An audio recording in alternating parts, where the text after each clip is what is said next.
17, Derek Kwinto. Welcome into Gatesfield on the campus of Kearns High School for Deseret News Rewind coverage of the boys 5A state baseball tournament. As the Timpanogos Timberwolves, the number 2 seed out of Region 8, prepare to take on the number 2 seed from Region 7, the Jordan Beat Diggers. Thank you for joining us, everyone. Dane Stewart here, and joined by Dusty Litster to bring you quarterfinal action here in the 5A state tournament. Dusty, we've got a fantastic matchup coming up here today. Well, if you watched our video that was released earlier today, I know over 1,000 people have already watched it. You know that we're really stoked about today. We're really excited. And when you look at today's game, it is a lot of bat power. There's a lot of runs. 56 combined runs in the first 2 games of this tournament on the field today. It's going to be a lot of fun. But you see a lot of pitchers. Coach Kim Nelson, head coach of Timpanogos, said, hey, I asked him, what do you do about an offense that power? He goes, well, we're powerful too. We might be here for a while. It's certainly going to be a pitcher's battle. I mean, whichever side you figure gets a better performance from their pitcher is going to have the upper hand. It will be Derek Kwinto on the mound for Timpanogos, and a leadoff for Jordan, Jacob Shaver. This shortstop will take high and inside for ball 1. You want to see the motion of the defense. He scored around the bunt. You want to see the action. It's going to be about base runners in this game. And Coach Nelson talking about Kwinto, he's dealt with some injuries throughout the year and felt like he had his best outing in the second round. That pitch off the plate outside, and early on it's Shaver facing a 2-0 count. One of the keys from Coach Nelson for Kwinto was no walks. And in the game we saw against Skyridge, we had some issues with walks, got the win later on, but got to get ahead of hitters. This one fouled away by Shaver for the first strike of the at-bat.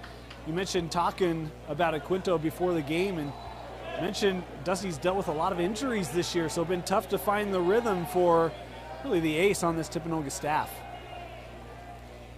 2-1 outside again, and the count moves to 3-1 for Jacob Shaver. Coach Nelson said it was, what, the second or third inning of the first week down in St. George, and he's been battling it ever since. This one inside, and it's a leadoff walk for Jordan. Yeah, not the way you want to start if you're Timpanogos, but for Jordan, I mean, I was going to say earlier for Shaver, your leadoff guy gets past 3 pitches and is at bat, you're feeling really good because you're getting to see everything that the pitcher's going to throw, and there's a very good at bat there from Shaver. Yeah, tough getting it over the plate, even inside, outside. Kwinto needing to settle down here. Runner on first, no outs, top of the first, as it is Hunter Swap at the plate for the Beat Diggers. Left-handed pitcher, you mentioned those guys at first to be staying pretty tight. This one takes a hop, handled to first, and just able to bring that one down. Nice play made at first by Paxton Richards, and it's 1 out as Shaver advances to second. Something different for these kids to play at Gates Field. This field plays very fast. The infield's very hard, and you saw that hop there. That's an usually a ball you'll sit back on, but it carries a little bit off the ground, and so nicely done at second base by Zwick. Not eating up on that one. Noah Hennings at the plate here for the Beat Diggers. That just outside.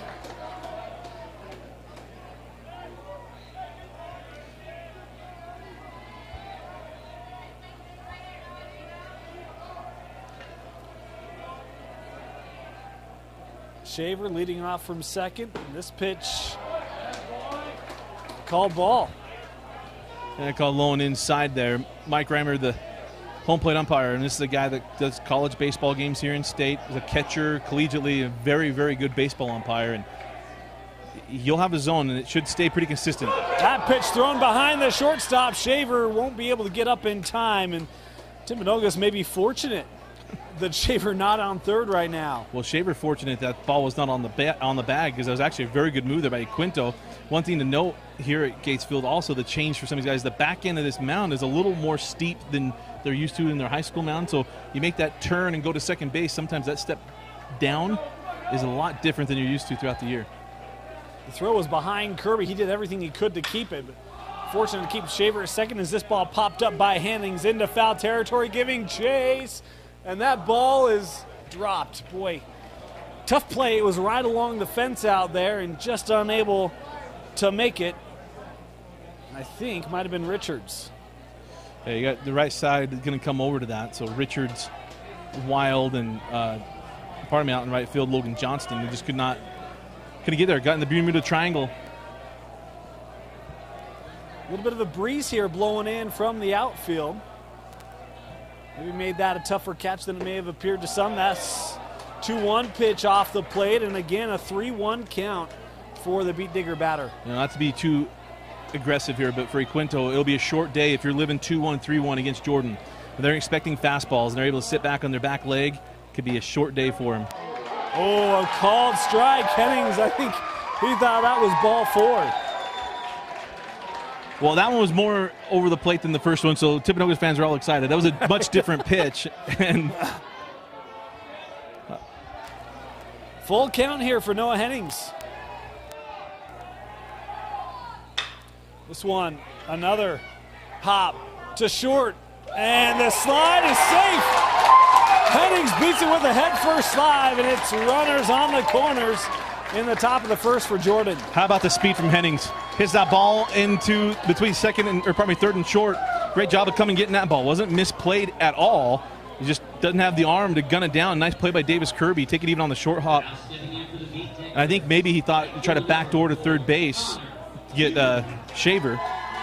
But now Kwinto in a bit of trouble here. Well, it's a very similar hit to what you mentioned early on that led to Shaver getting on, except this time it's to shortstop in the longer throw. Tough play to make. So at the plate, Connor Hughes, a right fielder. Outside. If you're hearing some noise, the Timpanogos fans are getting a little testy. The front line on the box isn't really a rule anymore. More times than not, you don't even paint it.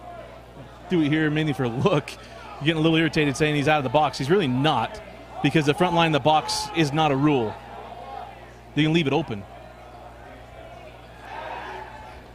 Pitch out here to first, and just to check on the runner, that being Hennings. And we'll confirm with some people as well to make sure I'm right on that, but I'm 99.9% sure. You don't have to worry about the front line of the box anymore. 1-0, nice off-speed pitch right on the outside corner, even it up. Yeah, you got to work down here, work outside on Hughes and see if you can get yourself a ground ball and get out of this inning. If you are Kwinto, if you're Hughes, it's just continue to be patient. Get yourself in it right now. 1-1. He doesn't want to fall behind 2-1. You're probably seeing something off speed outside part of the plate or a fastball. I don't think they're going to test him inside. This one fouled away by Hughes, and for the first time today, it's the pitcher Kwinto ahead in the count, 1-2. Here's where it's good for Kwinto to get ahead. Now you can throw a breaking ball, but the one thing you got to think about here on first and third is what is your defense looking like? And you don't want to bounce a breaking ball. You're going to put two runners in scoring position, and the double play ball is gone. So he can throw a breaking ball here and keep Hughes off balance. Timeout called, and Kwinto just able to catch that as he was getting ready to throw home.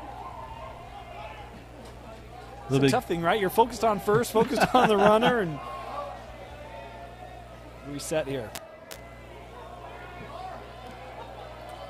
1-2 pitch to Connor Hughes.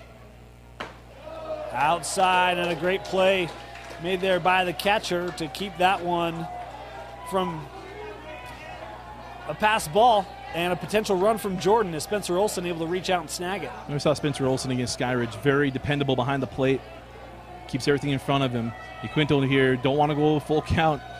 2-2, you still have a ball to play with, but you don't want to mess with it too much. This ball to third, under the glove. And Jacob Shaver comes in. It's an RBI for Connor Hughes, and it is 1-0 Jordan, taking an early lead in the top of the first. You know, this is what Coach Nelson did not want to see from Kwinto here to get started, because you need him to go at least 4 or 5 innings, 60 pitches, and that's the other part, too. You can burn a lot of pitches here in the first inning. Great piece of hitting by Hughes, nice and patient. Takes that ball, rips it into the outfield, and a 1-0 lead. And if you're a Beat Digger fan, it's a good sign because they pack their bats. We mentioned one of the top scoring offenses in this tournament and in the state, Dusty. Getting a run here early on as first pitch fouled away by Kyson Stein. Pinch hitter at the plate for Jordan.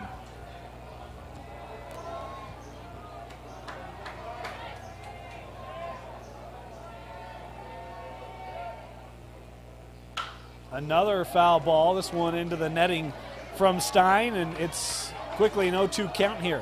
Yeah, as much trouble as Kwinto's been in this inning, a ground ball gets you out of it. And those are probably his best 2 pitches back-to-back he's made in this inning, so maybe that helps him settle into this game a little bit. The 0-2, high. Good eye there by Stein to lay off of that. And you 2-bugged 0-2, burning pitch there. And now 1-2, you can probably, you challenge him, you still have the breaking ball in play.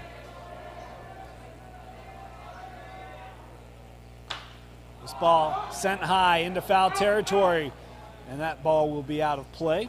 Yeah, you saw that he came with a little breaking piece on the inner half and got him ahead of the pitch. So see if he can duplicate that here, 1-2. I mean, the plate's open, work him up, down, in and out, keep his eye level moving. Again, it keeps him off balance, doesn't allow him to sit back and drive on something. Any bag here with 1 out. 1-2 pitch from Kwinto. That one high. Chin music there for Carson Stein, able to hit the deck. Coach Nelson told us biggest thing with him is command. He has 3 pitches he can throw for strikes. That one was supposed to be outside. He missed it high and inside. And so you're seeing this a little revved up here to start for Turkey Kwinto. Yeah, it was 0-2, and right now the count even at 2-2. Pickoff move to first. That one low. Couldn't be corralled by Richards. The runner's coming home. And it is 2-0 Jordan on the wild pitch. Henning's able to take 2 as Connor Hughes to third.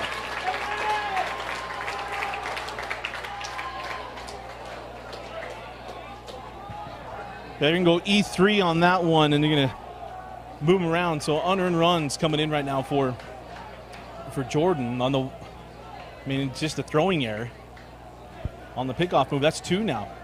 2 where he's even had them both, too. He had him at first base. He hopped it. You'd like to see Richards be able to stab that thing, but he couldn't do it. Go ahead. You're handing runs right now to Jordan, and they don't need the help. Well, the biggest thing is 1 out, double play ball now out of the picture. Yep. Well, now ending to the right side of the infield is going to score a run.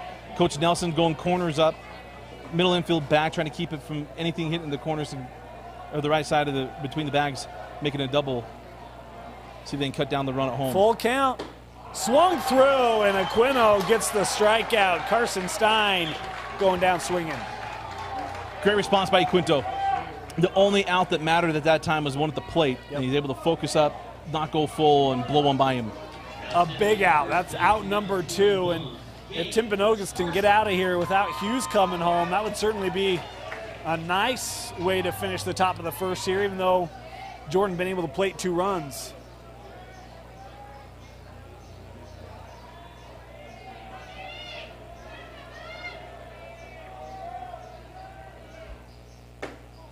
At the plate and watching strike 1, Gage Carson.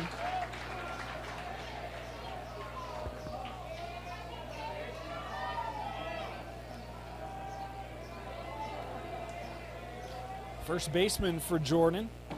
This one outside and snagged. It's the count even now, 1-1. Nice work there by Olsen, and for Kwinto, it's just get the inning, as it is, only giving up 2 runs. You're going to, presumably, Timpanogos, this is going to be a high-scoring game. Yeah, they've got offense to back this up, right? Not the end of the world giving up a pair here early. As that pitch high and inside, Olsen again able to snag it. And once again, Kwinto falling behind. Yeah, 2-1, base open. You're not too concerned. You got 2 outs, but if you're Jordan, again, 2-1. These are fastball counts. Sitting back, you get something good over middle of the plate. Take a hack. Any hit scores a run here for Jordan. There's a hit to deep center, going back, and that catch made at the track. A run-saving catch put on by Tennyson Pay, and Timpanogos out of the inning, but the Jordan Beat Diggers get 2. They lead 2-0 as we head to the bottom of the first.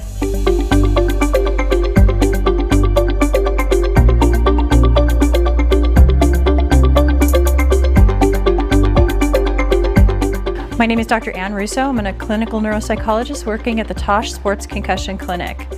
I just wanted to remind everybody that a concussion is a real traumatic brain injury with real potentially long-term consequences and therefore needs to be taken seriously. If you think that you have symptoms of a concussion, which may include things like a headache, changes in memory functioning, changes in personality, disruptions in sleep, please make sure that you get proper attention and care. One place to start is talking with your trainer right at your high school, and if you need further information, being sure to contact your healthcare providers. One of the challenges of dealing with a concussion is people understanding that it can be an invisible injury. We don't see it, and so even though your teammate may look to you like they're fine, that doesn't mean that they're actually recovered from their concussion. At times, teammates may also be the best resource for somebody who's struggling because they may see the differences and can point them out to you if you're not willing to own them yourself. Please feel free to contact us here at Tosh at the Multidisciplinary Clinic Sports Concussion Clinic. We're available to answer your questions or provide care as needed. To make an appointment for a free injury assessment at Tosh, call 801-314-4040. And welcome back here to the boys 5A baseball tournament, state baseball tournament. We're in new roles today, so Dane Stewart trying on the Dusty Litster shoes, and just hang with us. A little cold to start things off here. I will do my best not to jump in. No, that's always a hard one. Also, remind you, brought to you by University Federal Credit Union. You saw this today. Special mortgage, first-time home buyer. A lot of times go FHA, which means you pay for home insurance or mortgage insurance. Not the case. No mortgage insurance on their first home loan, on their first home buy through University Federal Credit Union. Go to ucreditu.com. He just teaches wherever he's at, folks. Bottom of the second we go. The Jordan Beatdiggers with a 2-0 lead on the mound today for Jordan. Going to be Gage Edwards, and to lead things off, it's Tyson Hines. They thought he swung the check, and the umpire? Yeah, base umpire. Base umpire says no go. Is this ball sent high into right center, giving chase to the wall? It's over the fence. It's a leadoff home run for Tyson Hines. The deficit cut in half.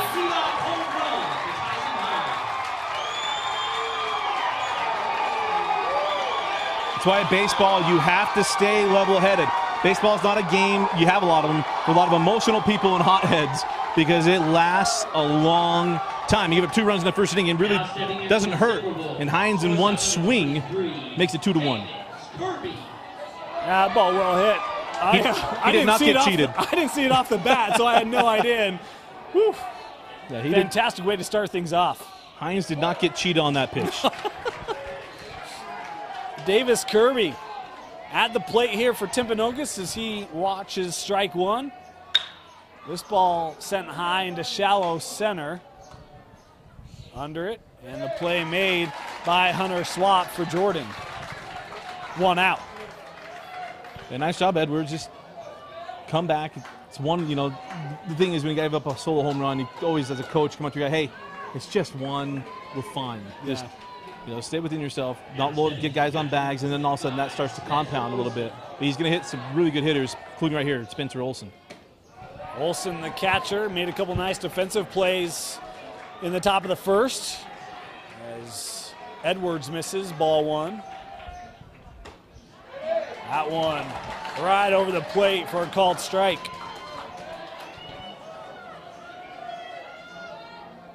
1-1 the pitch, or the count. Is this one outside? 2-1, and Edwards working quickly here. Not a lot of time. Love the tempo. Yeah. And what you're going to see later is Timpanogos hitters trying to get time out, try to break him up. This one lined into right, and not having to move much to make the play there for Jordan was Connor Hughes. 2 away. Always frustrating. I mean, Olsen hit that ball pretty well. It was a little bit off the end of the bat, but on a rope right at Hughes. I think Hughes took maybe a settle step before he made that catch. Kwinto, the pitcher, at the plate now for Timpanogos, an opportunity to help himself out.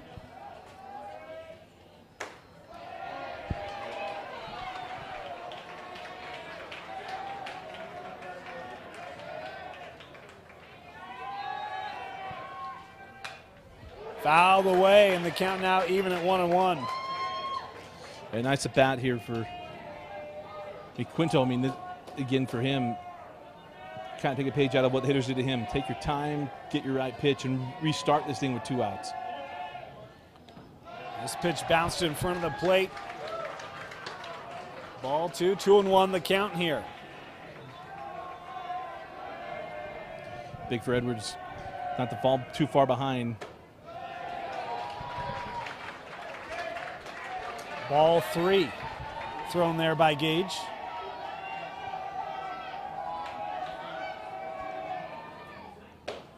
Swung through by Kwinto, and the count now full, 3-2. So Coach Nelson gave him the green light, knew it would be a fastball. And now Kwinto got to shorten up. That doesn't even come at the bat. And he's shorten that swing up, put something in play. And that one missed. And Kwinto aboard here with 2 outs. They're always tough when you're asking for, especially the outside corner, but working corners on 3-2. That's why you hate being in those positions. Yeah. Because, I mean, your umpire, you just want him to be consistent on it, and Reimer's going to have to figure that out today. That was close. He made it enticing nonetheless. Gabe Kwinto, the speed up coming on here for Timpanogos. Now stepping in, second baseman number 15, Zach. As Derek will head off and prepare for the top of the second on the mound. 2 outs, and that called strike 1. As at the plate here is Zach Swick. Interesting to see what they do with Kwinto at first base. Don't want to run him off with 2 outs. Kwinto able to get back easily. In our coverage this year, we've seen a lot. 2 outs holding guys on at first base. A lot of throwovers as well. This one fouled right back at us off the bat of Swick.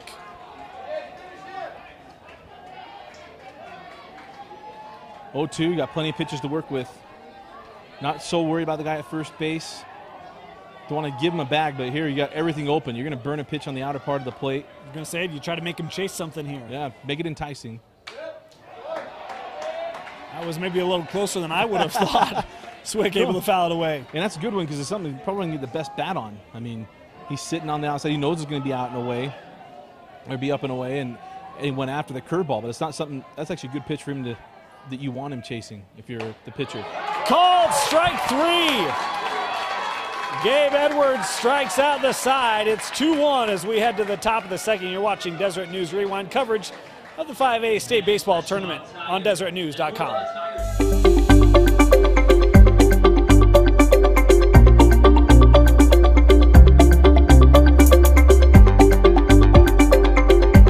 Hi, my name is Jared Dunn. I'm one of the sports medicine physicians here at Tosh and Murray.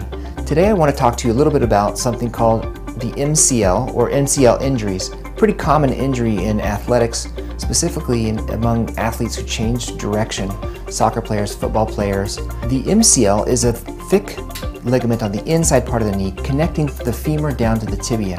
An MCL injury, when people have that, they feel instability on their knee. Usually the knee doesn't swell up really big except for on the inside part where the ligament has been strained. It's the type of injury that most of the time doesn't require having surgery. Usually we brace it up and people will heal themselves over time. If you feel like you've hurt your MCL or maybe another ligament, feel free to call us at Tosh. We'd be happy to figure out whether this is something that we can just take care of conservatively or maybe you've done something more. To make an appointment for a free injury assessment at Tosh, call 801-314-4040. Top of the second here in the quarterfinals of the 5A State Baseball Tournament. The Jordan Beat Diggers leading 2-1 in the top of the second as Drew Jones to lead off the inning for Jordan. This pitch inside, 1-0 from Kwinto. Big for the Jordan offense. When you come over, I'm sure Coach talked about, hey, stay patient at the plate, work yourself into an account where you can sit back and drive something straight. Now that one was inside, but driven to center field by Jones, handled. And it's the first out of the inning as Tennyson Pay able to make the catch in center. We already saw earlier, at the end of the first inning, Pay's got some range. Yeah. Wasn't as tested on that one. This figures to be a pretty important inning for Kwinto, right? I mean, given the conversation we had before the game, control. Obviously, you can't fall down a ton to Jordan. Real important second inning, at least I would presume, here for Timpanogos. Absolutely. Edwards at the plate, and this pitch outside. Two things to look at for Derek Kwinto. Watch that front leg. Watch his plant leg, where it's going to land. When he's inconsistent, so he's wide and got the benefit of the corner there. He'll put it all off the plate. I thought that pitch may have been a little wide, huh? Yeah. 1-1. The count, and coming inside, Edwards takes it. Could very easily be 3-0 here. Yeah, lefties are very unconventional, but you see when he steps to the, essentially stepping into the left-handed batter's box, trying to throw back across the plate, it's a difficult ask. That one right down the barrel. A nice pitch from Kwinto to even it up here 2-2.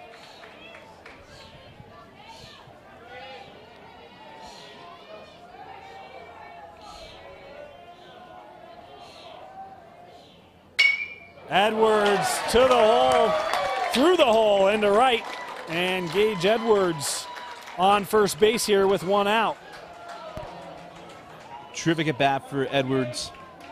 You know when you're down 2-2, he's got pitches to work with. He stays inside, outside fastball, drives it to the outfield, and one aboard. Peyton Yak will come on to run for Edwards.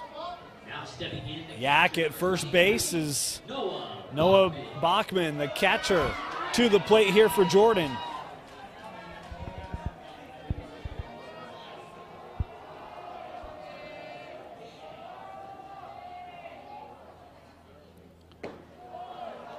Change up, ball one. This is where he couldn't have gotten in trouble last inning. Runners on, working from the stretch. He was not staying consistent. And again, we mentioned all the injuries. That just is hard to stay in a rhythm. Shown bunt. Strike, throws to first and pulled the first baseman off the bag. Richards had to come to scoop that before Yak could get back, but it is a called strike on the missed bunt opportunity. Everything worked in the favor of Timpanogos on that bunt attempt. Breaking ball in the other half from the left-handed pitcher. He's off mark. He had him at first base once again. That's 3 pickoffs that Timpanogos has missed out on. This one fouled away by Bachman. Count now 1-2, and Kwinto, a couple nice pitches here to get back ahead here in the count. And right now, you've seen the groove. He's been able to hit the outside corner. See if you stay away again, or if you try to bust him in on 1-2.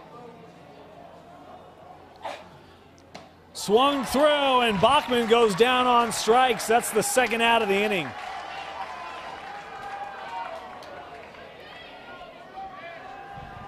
As weird as this sounds when you're a coach, you always tell your guys, hey, 8, 9, and 1 are the areas we have to win.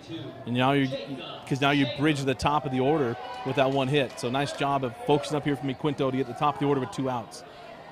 You mentioned at top of the order, the leadoff man in Jacob Shaver reached in his first at bat. Is this pitch off the plate, ball one. Shaver walked and scored last inning. Just scuttled around with some of the errors too. Shaver fouls this one off. Maybe one he wished he would have shown a little more restraint on, huh? He knew he missed it. It wasn't mad that he swung at it. He was mad that he missed it. Okay. He was just a little bit off on that one. You can tell the time where the ball's going to go out. Yeah, that's why he was frustrated. He got something he wanted to handle. Tell your pitchers, hey, miss up, don't miss down. And the reason why you don't want to miss, you want to miss down and don't miss up. And the main reason you're leaving the ball up around the letters, you're supplying some power to these power hitters. And so that's why he hung it outside and up, and he missed it.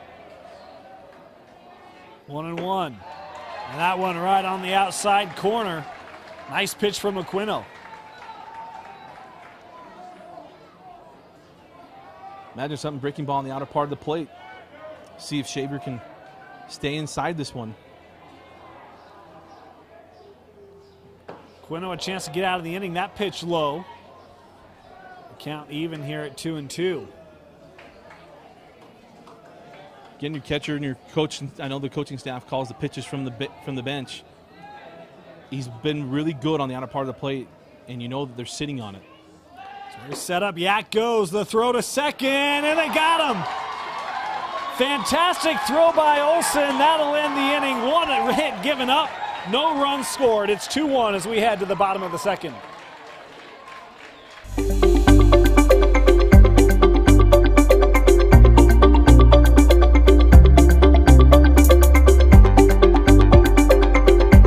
Hi, my name is Jared Dunn. I'm one of the sports medicine physicians here at Tosh and Murray. Today I want to talk to you a little bit about something called the MCL or MCL injuries. Pretty common injury in athletics, specifically among athletes who changed direction, soccer players, football players. The MCL is a thick ligament on the inside part of the knee connecting the femur down to the tibia. An MCL injury, when people have that, they feel instability on their knee. Usually the knee doesn't swell up really big except for on the inside part where the ligament has been strained. It's the type of injury that most of the time doesn't require having surgery. Usually we brace it up and people will heal themselves over time. If you feel like you've hurt your MCL or maybe another ligament, feel free to call us at Tosh. We'd be happy to figure out whether this is something that we can just take care of conservatively or maybe you've done something more. To make an appointment for a free injury assessment at Tosh, call 801-314-4040. And welcome back here to Gatesville on the campus of Kearns High School for Boys 5A State Baseball Tournament action.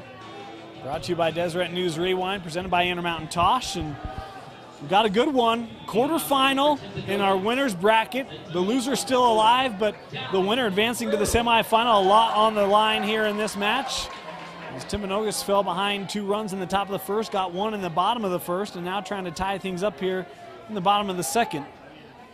As to lead off here, and will that ball sneak through? It will not. Great play, made it short on the hit from Dallin Earl. There's one away.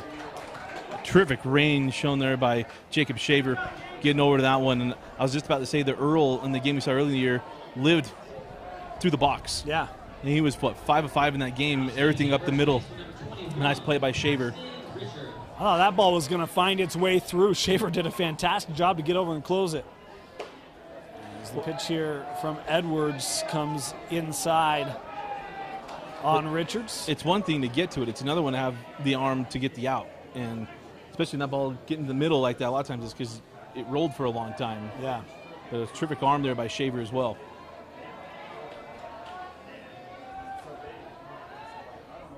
A 1-0 pitch. This one sent high, fouled away as that's over the stands and count even 1-1. You know, to my taste, if I'm Coach Nelson, it's like, let's be a little more patient, guys. We've seen 3 pitches in this inning, right? It's one of the things Jordan has done. They've been quite patient at the plate. They've made a Kwinto work, made him throw strikes, and it's led to base runners and opportunities. This ball, right to Shaver again, able to handle it. It's 2 away. Yeah, that's not a miss. That's a terrific pitch. Great pitch by Edwards. Got in on the hands, kept it off the bat. And a little shaft shot handled nicely and easily by Shaver. This could be a real quick inning, Dusty, to your point made just before that. Flare to the short. Gage Edwards working quickly. Is this ball called a strike 1 on Carter Wild?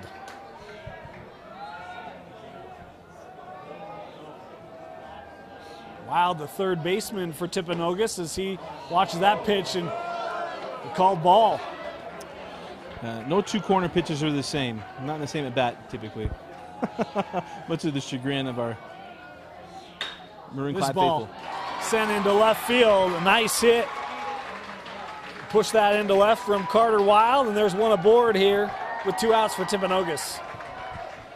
2-out singles is what keeps your team feeling good about what's going on, and when you get a nice piece of hitting there by Wild, and for Johnson, somebody we saw obviously against Skyridge, just kind of go back in my book here.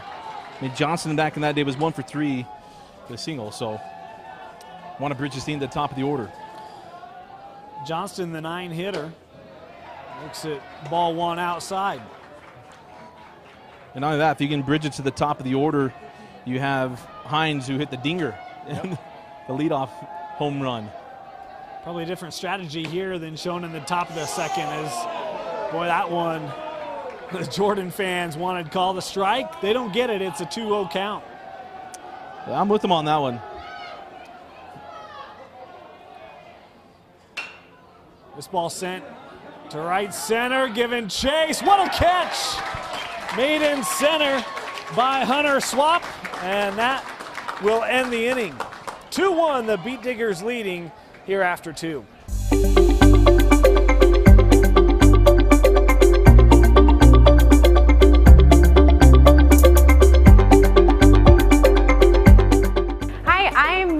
Evans, and I am an exercise specialist here at Tosh. I do a lot of our soccer program stuff, and today what we're going to break down is our kicking mechanics. So with our plant foot, that is the foot that we're stepping down on the ground with, and where we want to be mechanically is our bottom shoelace of our cleat wants to be on the midline, cutting that ball in half, and then side to side from the ball, we want to make sure we're standing right underneath ourselves, so we call it hip width, so that we have that stability on the ground, making sure we're nice and firm rather than being tilted at an angle, so that there is, injury risk and being unstable and get that unbalance.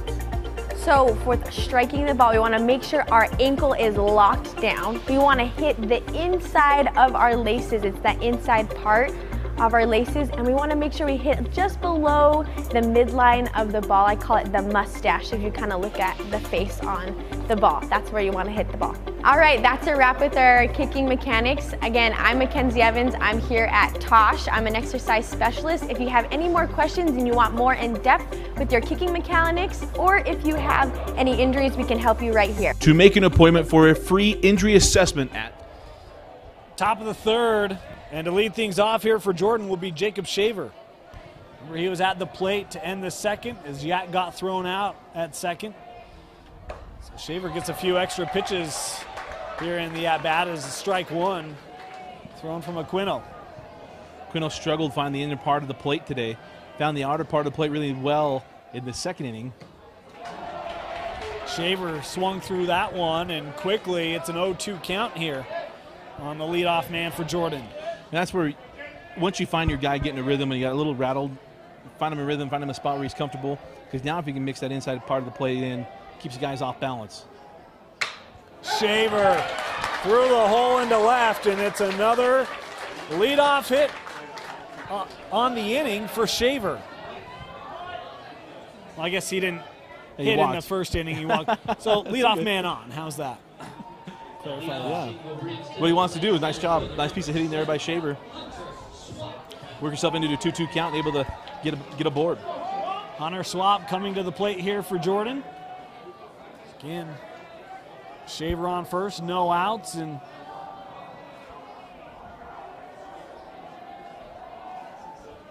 this ball fouled away by Swap. I love the approach of Jordan. A lot of times, and we've seen even this year, left-handed pitcher, a lot of coaches are very, very, because you don't see a lot of lefties in Utah, no less. But Jordan is not staying that close to the bag. They're not worried about just getting their secondary lead off his move. They're off the bag already. Ball inside, and it's 1-1.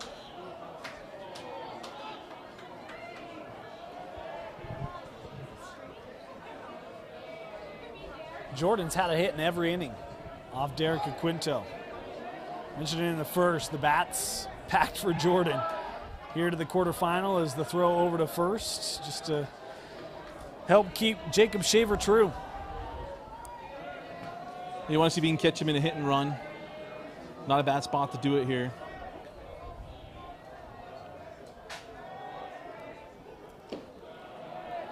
That pitch corralled again by Olsen.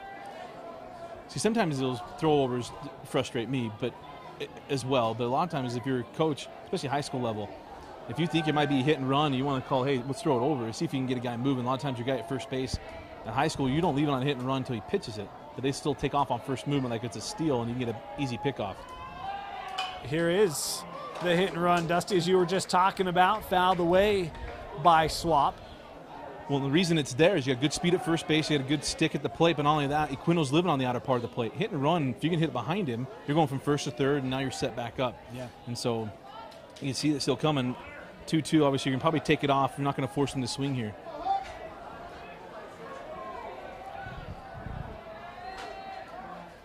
Swap into shallow right, that'll do.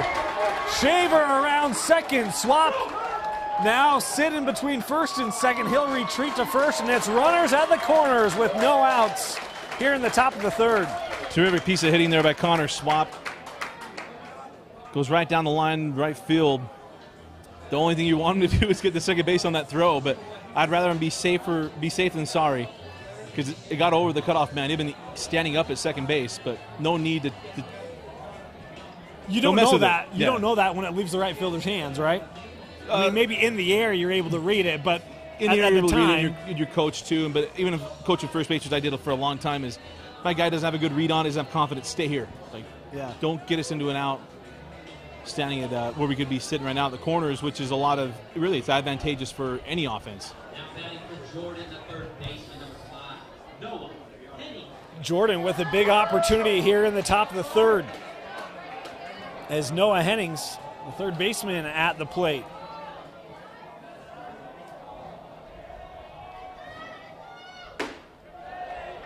All one from Kwinto. Got to be smart here. Henning singled to the left side, scored a run back in the first inning. For Kwinto, you got to be smart, not giving anything up. That ball taken. You know, it kind of goes back to what we were just talking about, right? Is the patience. Make Kwinto throw strikes. Don't give him any easy outs, and the patience here of Jordan. You count even 1-1 with 2 men on. And if he continues to work outside, that works well for a break or for a ground ball. And that's obviously what you want. And double play ball gets Timpanogos out of the inning. Anything through the infield, well, the carousel begins. That one hits the outside part of the plate. Timpanogos fans will cheer, and Jordan fans will yell some comments. It's 1-2.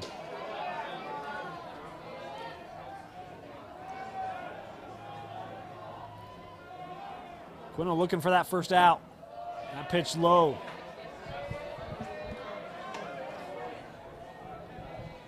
I mean, again, maybe you go through what we've been looking at. Guys getting a 2-2 counts, getting to the 5th pitch at the at-bat.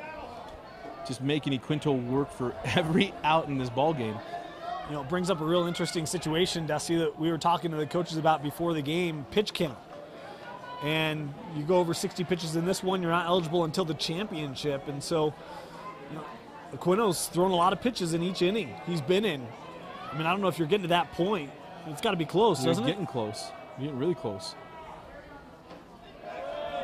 Again, Olsen able to protect that from getting beyond him. The count now full with no outs. Jordan coaching staff frustrated, saying that Kwinto's not coming set. He wanted to balk. So now Kwinto's going to have to really be elaborate with it here.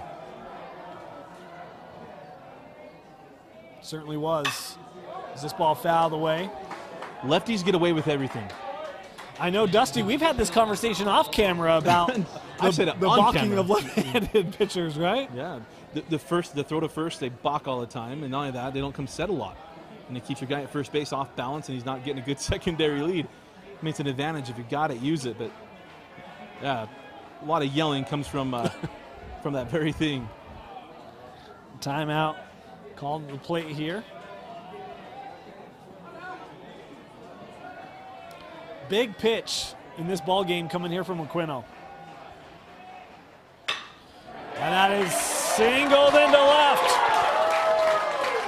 One run will come home. The other runners on first and second. It's 3-1 Jordan. Stop me if I've said this today. Great at bat from Jordan. I mean, they are making Kwinto just work and work and work. And when you do that, soon enough, you're going to get a ball well enough to get something on it.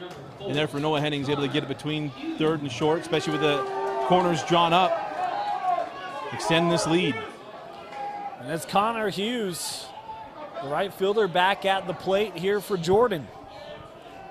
And what could be a big inning. One run already in, 2 men on base, no outs here in the top of the third. This bunted and caught. Fantastic job coming up. The first baseman, Paxton Richards, able to snag that out of the air for the first out. Yeah, Connor's frustrated. I mean, I don't know what you're pushing it for. I mean, they can be frustrated. You put a bunt on, but you just kill the ball. Maybe he thought he was charging to get over his head or something, but your job is to get the ball on the ground. We move guys second to third, and we have a good stick coming up, and we're going to score 2 more runs. I'm a little questioning about taking the bat out of the best hitter. Out of the hands of your best hitter, anyway. The big out for Timpanogos is Stein. Takes ball 1. Yeah, when you got your big stick up there, I don't know what your manufacturing runs for. I mean, let him sit back and drive something. Why give away an out, right?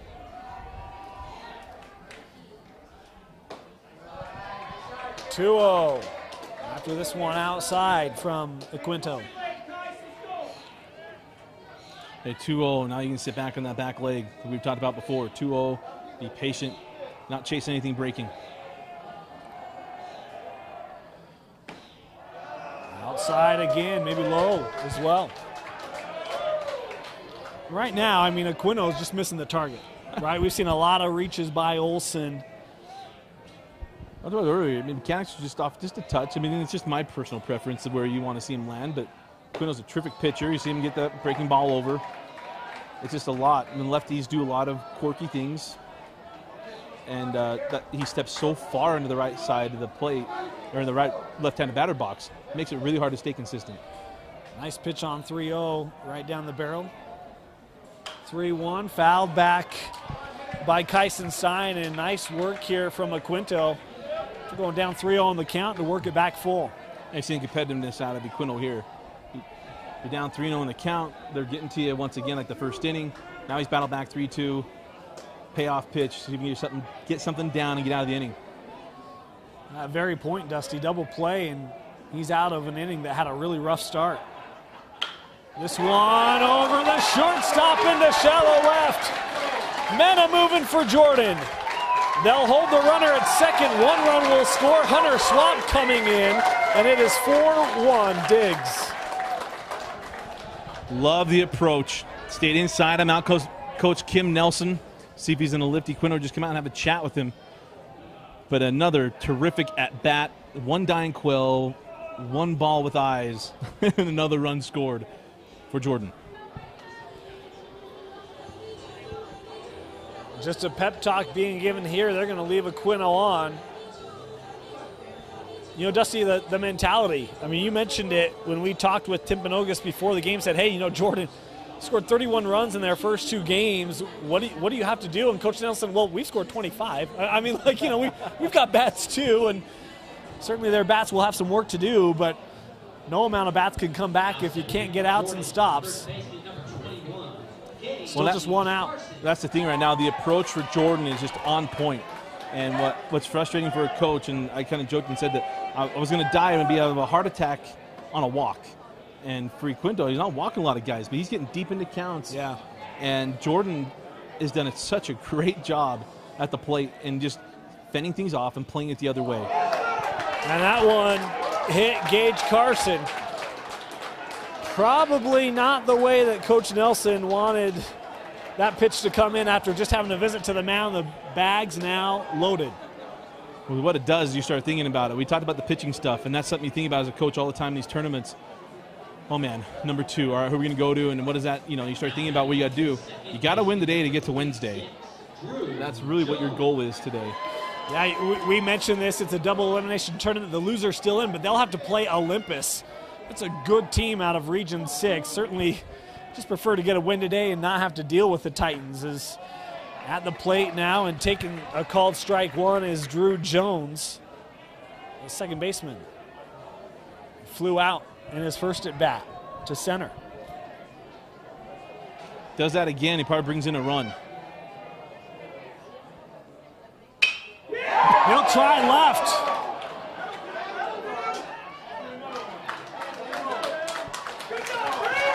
Our sacrifice fly from Drew Jones will bring in Noah Hennings. And the Jordan Beat Diggers have now scored 3 in the inning. It's 5-1.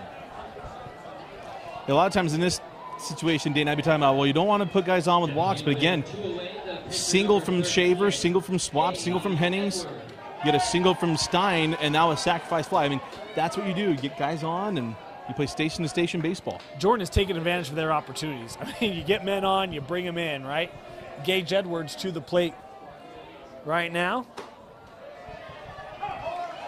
A called strike 1.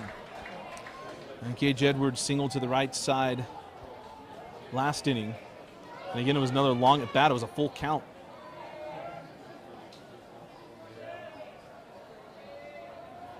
How about 7 hits for Jordan in the first 3 innings?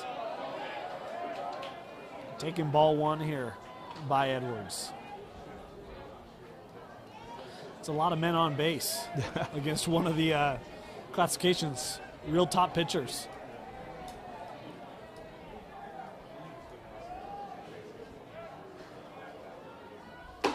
Swung by Edwards, a big swing that misses.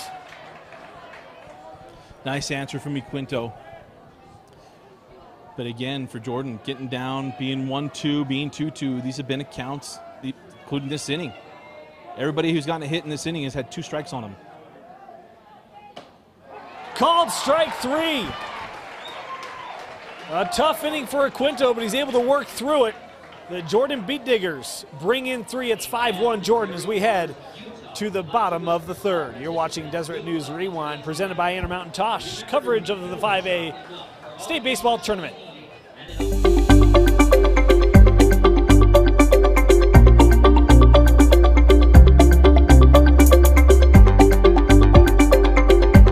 Hi, my name is Jared Dunn. I'm one of the sports medicine physicians here at Tosh and Murray. Today I want to talk to you a little bit about something called the MCL or Mcl Injuries. Pretty common injury in athletics, specifically among athletes who change direction, soccer players, football players. The MCL is a thick ligament on the inside part of the knee connecting the femur down to the tibia. An MCL injury, when people have that, they feel instability on their knee. Usually the knee doesn't swell up really big, except for on the inside part where the ligament has been strained. It's the type of injury that most of the time doesn't require having surgery. Usually we brace it up and people will heal themselves over time. If you feel like you've hurt your MCL or maybe another ligament, feel free to call us at Tosh. We'd be happy to figure out whether this is something that we can just take care of conservatively or maybe you've done something more. To make an appointment for a free injury assessment at Tosh, call 801-314-4040. We head to the bottom of the 3rd. The Jordan Beat Diggers with a 5-1 lead over the Timpanogos Timberwolves in a big, important quarterfinal game here from Gatesfield. Jordan has looked solid, really dusty at the plate, but also in the field and on the mound. Gage Edwards has been real good. Gage Edwards, outside of Tyson Hines, will be leading off the inning. The only one's really gotten to him today. And, you know, on the flip side, where Kwinto has gotten deep into counts and the Jordan hitters have done that, on the other side, Timpanogos has been quick to the draw. You know, I'm an Angels fan, and it always frustrated me in the playoffs of the Angels is the team we're always playing against worked our pitchers deep into counts 2-2, and we're swinging the balls at 1-0, 0-1, and just not ever getting to his secondary pitches. And Edwards has done a nice job. He's worked at a quick pace, and Timpanogos has yet to get to him. The man responsible for the only Timpanogos run at the plate here to start off the bottom of the 3rd, it's Carson Hines. He homered to start off the bottom of the 1st for Timpanogos. For what it's worth, it was a 1-0 pitch. Yes, it was, Dusty. Oh. Well, history doesn't repeat itself here. I was hoping to start a trend. But needless to say, Hines here happy to make Edwards work a little. As that one looped to short, Shaver takes care of it, 1 away. You see, today, that's the 3rd one out to Shaver. Second one that one was off the end of the bat. The first one he had was off the handle. So Edwards done a nice job of staying off the barrel of the bat of the Timpanogos hitters. Again, Edwards going to be quick here as Kirby steps up. That one hit him. Kirby takes one across the chest. He'll trot down to first base, and there's a man on here with 1 out. And not a bad person to get on a board, get ahead of, in Olsen.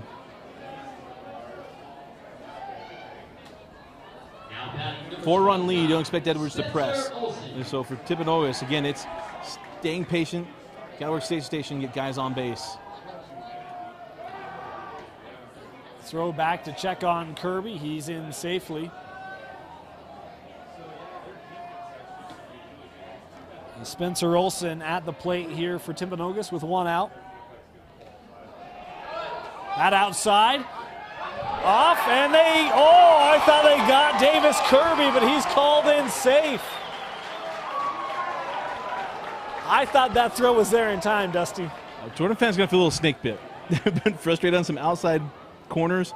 That one felt like he was well ahead of Davis Kirby, and benefits of the call there. How about the play made by Bachman, though? I mean, that pitch wasn't handled cleanly, got out in front of him, and still, I'm going to say it, was able to beat the runner on the throw to second. It's a nice play by the catch, despite the called result. The 1-0 pitch here to Spencer Olson. This ball sent deep to right. It is going, and it is foul. It would have been gone, but wide of the foul post, and Olson will trot back. Just a long strike for those who've played triple play baseball. Nice. But you've seen his approach. I mean, his out last inning was on the screws right at Hughes. So you see Olson, he's got plenty of power to go opposite side of the field.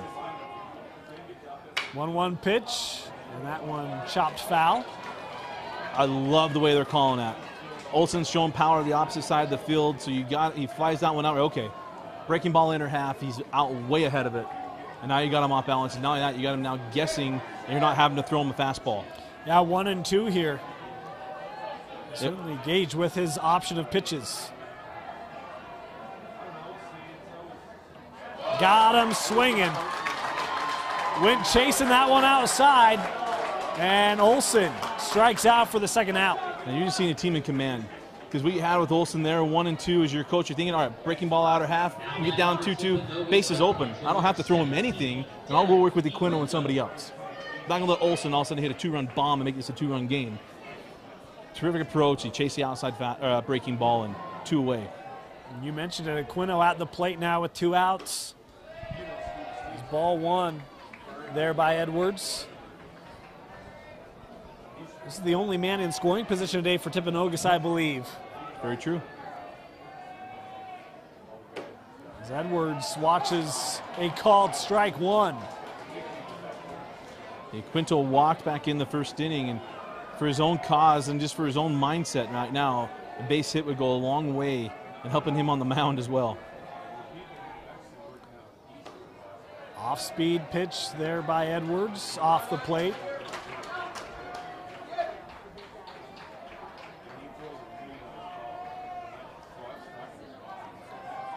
Two-one pitch coming from Gage.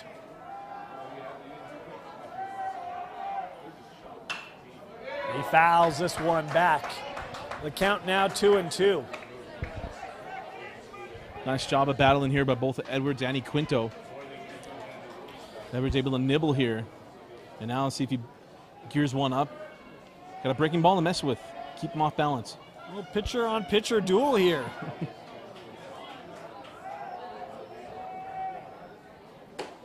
Got him swinging. Gage Edwards with the strikeout on Kwinto. We head to the top of the 4th. You're watching the boys 5A state tournament on Deseret News Rewind, presented by Intermountain Tosh.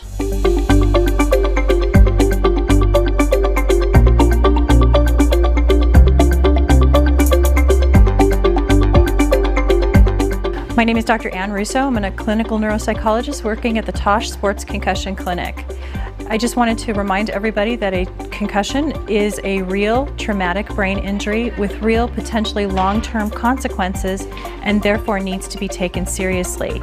If you think that you have symptoms of a concussion, which may include things like a headache, changes in memory functioning, changes in personality, disruptions in sleep, please make sure that you get proper attention and care. One place to start is talking with your trainer right at your high school, and if you need further information, being sure to contact your healthcare providers. One of the challenges of dealing with a concussion is people understanding that it can be an invisible injury. We don't see it, and so even though your teammate may look to you like they're fine, that doesn't mean that they're actually recovered from their concussion. At times, teammates may also be the best resource for somebody who's struggling because they may see the differences and can point them out to you if you're not willing to own them yourself.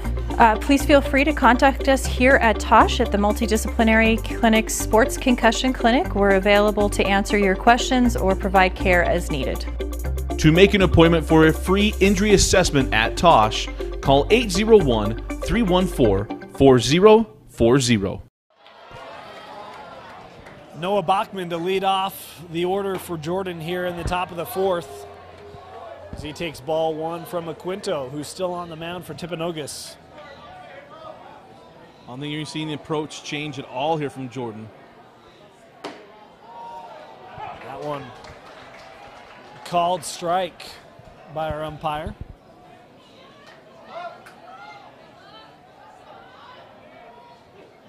The 1-1 from Kwinto. This one dropped into right center. And once again, the leadoff man aboard for Jordan is Noah Bachman. Singles.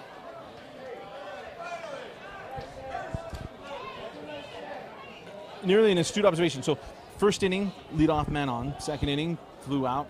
Third inning, leadoff man on. Now here in the fourth. Yeah, it's been a common theme. And now we've got, well, we're going to make a speed-up runner. Yep, speed-up runner. Speed up for Bachman. Steve Street. Hey, no, it was Street, and then they changed it. Oh, it is Steve Street. Okay. Well, he had to stay on the bag. That's why they made Bachman come back. You know Steve Street, right? Fantastic defensive end / linebacker for the Jordan Beat Digger football squad. A couple of these players, including the man at the plate right now, Jacob Shaver. Of course, Jacob Shaver, the younger brother of the deep ball man himself, Colton Shaver. With all those home runs at BYU. He's been on, well, he's made it safely on base in both of his at-bats. Yeah, walked in the first, scored a run, singled back in the third and scored a run. 2-0 count here on Shaver, with Street taking his lead from first. Ball 3.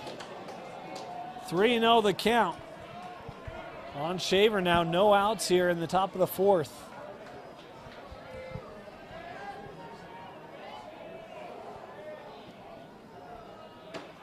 That one high. 4 pitches, and it is Jacob Shaver to first. Men on first and second for Jordan. Yeah, that's where right now for Coach Nelson, here he comes. I was going to say 4 straight balls. That leash is either all the way to the end or it's getting a lot tighter. I'm guessing it's going to be all the way to the end. Already came out here to talk with the Kwinto and his team. He's having another chat here. Now, he's going to pull him. He already have done it. So I think he's come out talking to him. You got to settle him down, because you're going to start getting in the merry-go-round of pitchers. If you start getting deep into, your day 2 starter, who you'd want to pitch on Wednesday, things like that. So Coach Nelson's going to try to stay patient. He's trying to stay patient in every form. Right. Patient, Kwinto's going to come around. Patient, the bats are going to come around, and trying to keep everything in order. But I'm telling you, base hit, an extra base hit, day will be done for Kwinto. So hopefully for Derek's case, he's able to settle in, get himself out of this jam. If not, he's going through a part of this order that is eating him up a little bit today. Yeah, you got to be real careful right here, because to your point, Dusty, this is when the floodgates opened a little bit in the top of the third. Is at the plate is Hunter Swap. Showing the bunt. We'll withdraw that offer and take ball 1. Yeah, first and second showing bunt again. They did the same thing with Hughes last inning. And Swap single to the right side. Something to the right side here, you're going to score 1. You're going to move Shaver all the way to first. Or pardon me, all the way to third. Again showing bunt. This one outside to taking ball 2. What I love here from Jordan, the bunt comes off 2-0. You're getting a lot of straight pitches. Well, I think it shows a little bit the difficulty today for Kwinto, and this is not his normal offering, right? But you've got a scenario where Jordan's showing bunt and is just struggling to get it over the plate. It's a nice job there, able to hit the corner for the first strike. I don't mean that to be negative about Kwinto at all. He's an incredibly talented pitcher, but today it's just not been his day from the mound. 2-1 pitch here is Timpanogos bringing the corners, first and third fielders.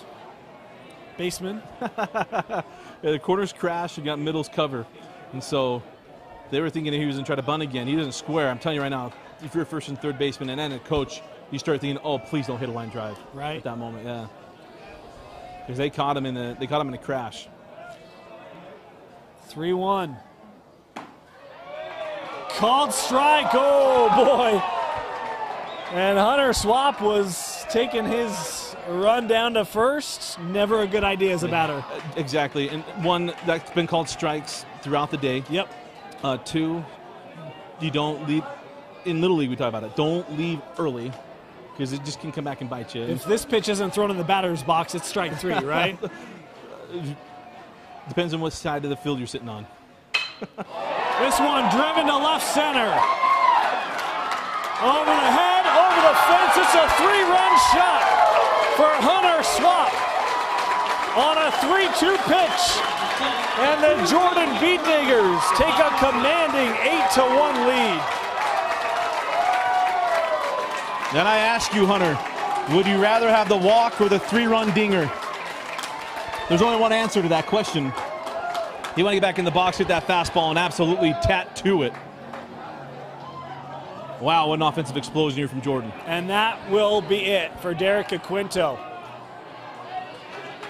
10 hits for the Jordan offense, 8 runs, and we've got a pitching change in the top of the 4th. You're watching the Boys 5A State Baseball Tournament on Deseret News Rewind, presented by Intermountain Tosh.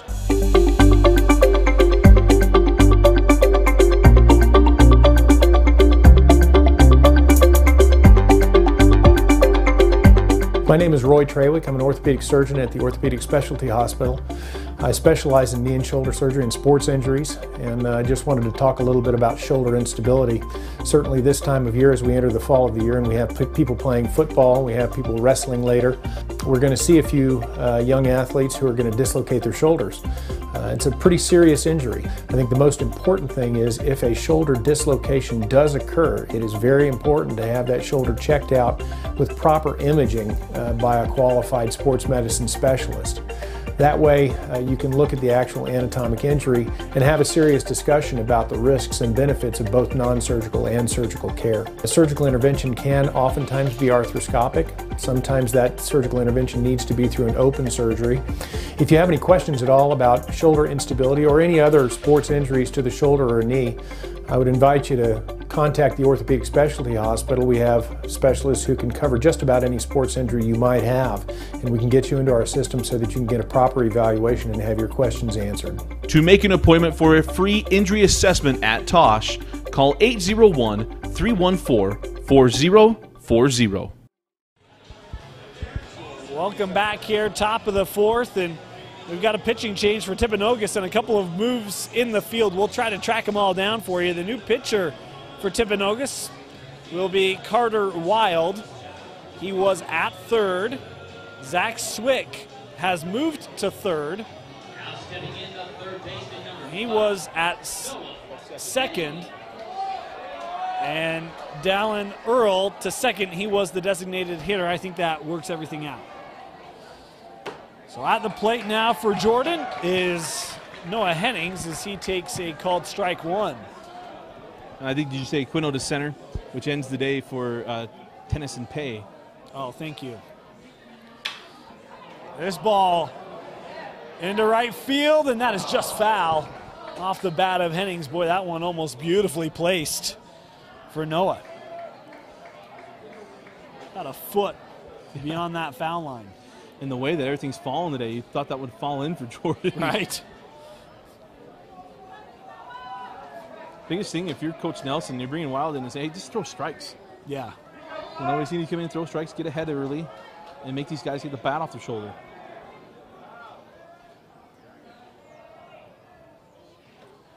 And meaning earlier in the count, right? So a lot of hits. You don't have that many walks. I mean, you look at walks, there aren't a lot. Well, that's the thing. I mean, the undoing here is getting behind in counts and then having to throw good pitches to try to get back in it. Get ahead in the count as a pitcher. Have a little more room to work with is what we've seen Gabe Edwards do. Gage, is this one hit into left field? This is going to be foul, but coming over, making the play in left field for Timpanogos. A fantastic catch there by Tyson Hines. A great job by Hines. Look, he's sitting behind the shortstop where he's playing. He comes all the way over just near the warning track to get to that one. Yeah, he had to run a long way. He's able to get there. Nice catch made for the first out of the inning. Is up to the plate here is Connor Hughes. Hughes 1 for 2 today with an RBI back in the first inning. By the way, Connor Hughes has an arm. We were watching the warm-ups, and he threw a dagger from right field right to home plate. Talent all around is ball 1 here low on the offering from Wild.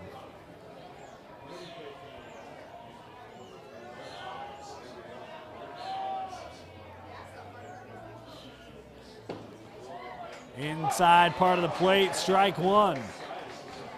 Connor Hughes, the brother-in-law of former Bingham, BYU, and now personal trainer star, Jordan Pendleton. Hey, I know that guy. Yeah. Covered him in our first years when we were all young. Now Jordan's just yoked. Right? Oh. Still one of the best dunks and plays I've seen. That was... American Fork game? That's good stuff. Hughes sends this one into foul territory in right field for the second strike. One thing we got to point out about Jordan, and we have yet to point out, Dane, is everybody bleached their hair. It might all be long, but they've all bleached it. Yeah. Saw something similar with Pleasant Grove. PG, only did one section. That's right, had the little... Got the wave. Yeah. In fact, Dusty, that's an interesting point. It made me think of this. Even the Jordan coach had bleached hair. I don't know if you noticed that or not.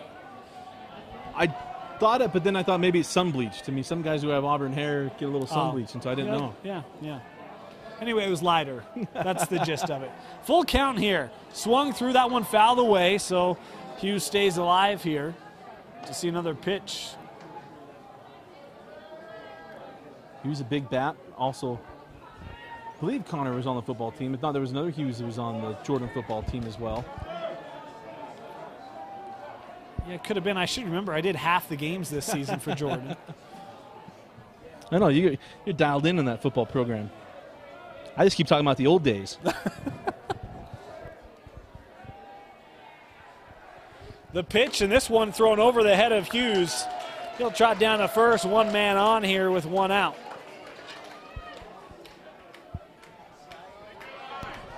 Good at bat there from Connor. Stay patient. And now, if you're Jordan, say, hey, make this hurt. If you're going to put a guy on, hey, keep your approach and make it hurt. Kyson Stein at the plate here for Jordan. He swings through a fastball. 0-1. Talk about earlier, and not getting cheated. Stein did not get cheated on that one.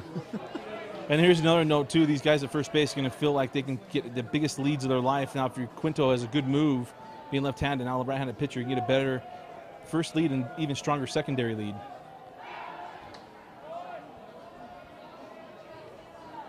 Check over to first. Hughes back in time. And you want to see his best move because you want to get an idea of what it looks like. And get someone who has good reaction like Connor. Not a bad way to see it. This one lined into left field and then overplayed by the left fielder. Hughes will be held up at third. Meanwhile, Kyson Stein stayed at first, and it's men on the corners here with one out. That is the third error of the day for Timpanogos. And it puts some runners on the corners. It's the 10th hit. The 10th hit of the day for Jordan. And that's the second to the left side for Stein. Talk about making it hurt, Dusty. They've got a chance to do that, and we'll update that run total. That's 39 runs for Jordan and not even 3 full games played. By the way, this is the state tournament. These are the best teams in the state, and they're just bringing them home. All I know is top half of Region 7, pretty doggone good. Now I'm getting a little worried about my picks now. Pitch outside from Wild. Ball 1 is at the plate. Here's Gage Carson. You know, my pick, I stayed in Region 7. I had faith in Region 7. I picked the other Region 7 team. So maybe we'll see the, fourth game between those two. Of course, Skyridge's going to try to upset that here a little later this evening. We'll have that game for you here as well. Dare say one way or another, we'll see the fourth game between Jordan and Cottonwood. It's interesting. It's Region 7 versus Region 8. Yeah. in our 2 games tonight, and 1 versus 2. Well, 2s on 2s and 1s on 1s. Well, and even to that point, Dusty, how about Wasatch? They were in a 1-loss bracket, had a game today, and the number 4 seed out of Region 8 able to beat the number 1 seed out of Region 5, Viewmont, beat them 6-5, and Wasatch still alive in these playoffs. And that was a fun game, too. I mean, we were here. Just ruined my 1-loss bracket team, Viewmont. Good job by Wasatch. Nice movement on that breaking pitch from Wild, fouled away. Yeah, that was a 6-1 ball game, and Viewmont made a run to make it 6-5. Had a big, I believe it was a 5th or 6th inning. But their season's done. But a great year for Viewmont. Yeah, Wasatch won't tell you they were nervous, but you can start to tell they were getting a little nervous there late. They were nervous because no one knew who was who. Those who cover high school sports. No kidding, huh? They changed the colors on us.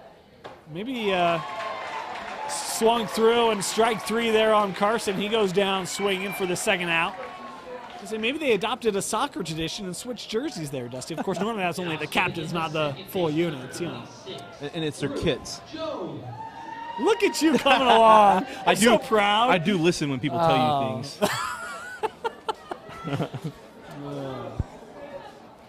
2 outs here in the top of the 4th. 8-1 Diggs, and Drew Jones to the plate as he watches ball 1. We're getting some groans. I mean, that ball nearly bounced. So yeah, it was pretty low. Drew Jones on the day 0 for 1, sacrifice fly into Ribby his last time up.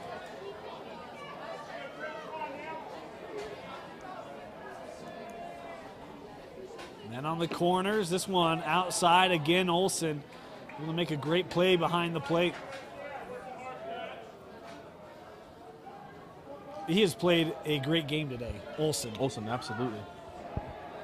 Especially on the dish, he's done a great job. A couple of missed opportunities at the plate. An Adam ball, and then it would have been a 2-run homer that went just foul. This one hit right back up the middle to short, and a nice little toss there to Earl for the 3rd out of the inning. But more damage done by Jordan. They lead 8-1 as we head to the bottom of the 4th.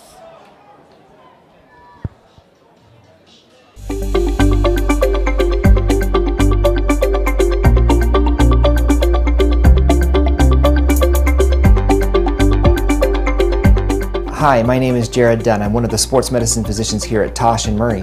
Today I want to talk to you a little bit about something called the MCL or Mcl Injuries. Pretty common injury in athletics, specifically among athletes who changed direction, soccer players, football players. The MCL is a thick ligament on the inside part of the knee connecting the femur down to the tibia. An MCL injury, when people have that, they feel instability on their knee. Usually the knee doesn't swell up really big, except for on the inside part where the ligament has been strained. It's the type of injury that most of the time doesn't require having surgery. Usually we brace it up and people will heal themselves over time. If you feel like you've hurt your MCL or maybe another ligament, feel free to call us at Tosh. We'd be happy to figure out whether this is something that we can just take care of conservatively or maybe you've done something more.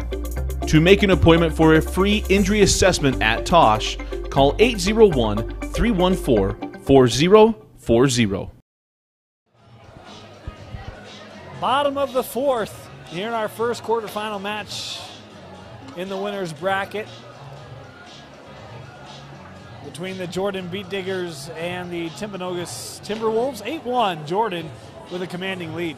Well, 8-1, I mean, that's 8 runs all given to Kwinto in this game, and number 1 pitcher for Timpanogos. He got plenty of rest. He's come off some injury stuff, but come off his best start of the year, and man, they roughed him up. Yep.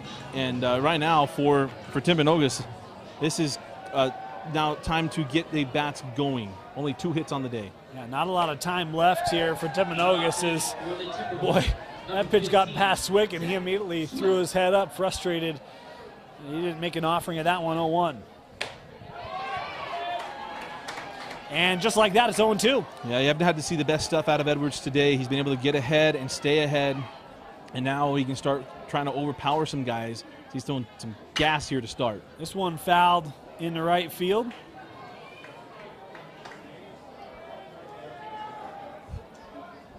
I mean, you look at this Jordan team, Dustin, we talk about their ability to score. When you look in region plays, this ball chipped into center. We'll get back to that in a moment. Nice leadoff hit here for Swick. As the leadoff man on for Timpanogos here in the bottom of the fourth. Can they make a late charge here? They're going to need to. I mean, the only time the leadoff man's got on, he didn't get on. Tyson Hines hit a dinger. And so now you got finally a guy on base with no outs and get some situational baseball. And you have Dallin Earl, who's got a good stick. He hits the ball the right side, middle right on the year.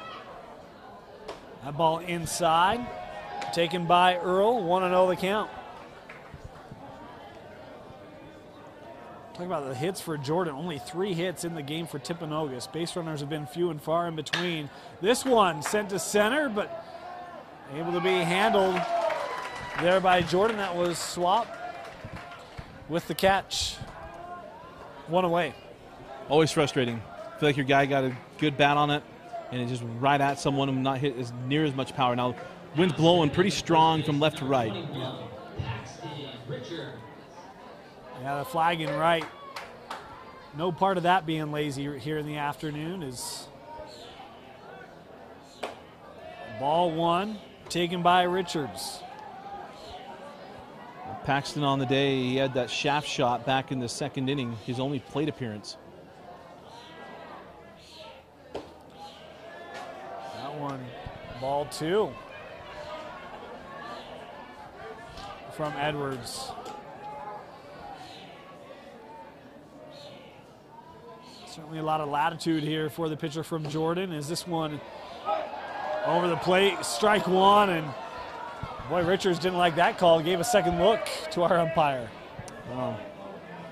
2-1, he's still looking for something, looking for a fastball here.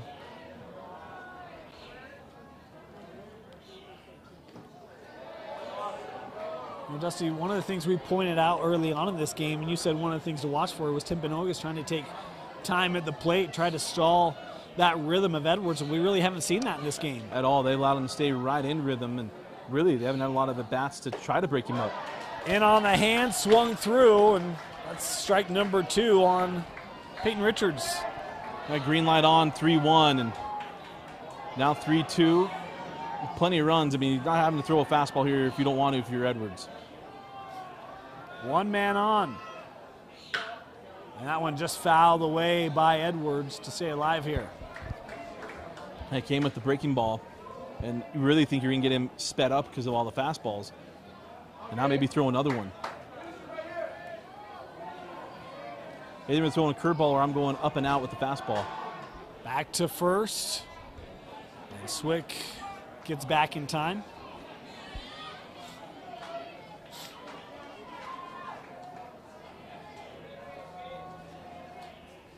Inside, taken by Richards, and there are 2 men on here for Timpanogos in the bottom of the fourth.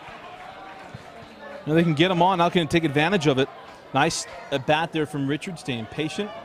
Worked his way there, and now it's up to the bottom part of the order to get to the top of the order and see if they can make something happen. Yeah, Dusty, one of the things you mentioned at the close of the last inning as we were to break was that Timpanogos has left men on in every inning of this game, and certainly with opportunities here to bring them home. A strike 1 there taken by Carter Wild. They left the men on in every inning and only 1 in scoring position. Tells you how often they have not had runners on today. Yeah. A 1 pitch and swing and a miss from Wild. Quickly down 0-2. And he knows he's got him on the outside part of the plate. Wild single to the left side, his only time up. Ooh, Jordan thought they may have had that one. Yeah, he was set up off the plate. I mean, they weren't looking for a strike there. They were looking for a chase and a swinging strike. With sitting behind, it's hard to tell that.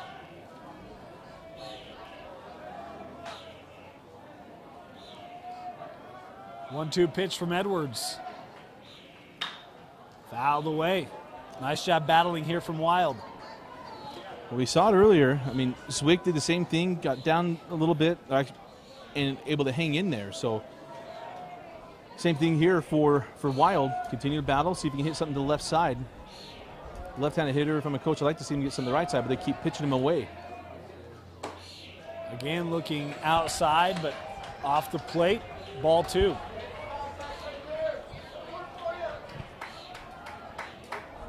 See if they stay away again here or if they come on the hands.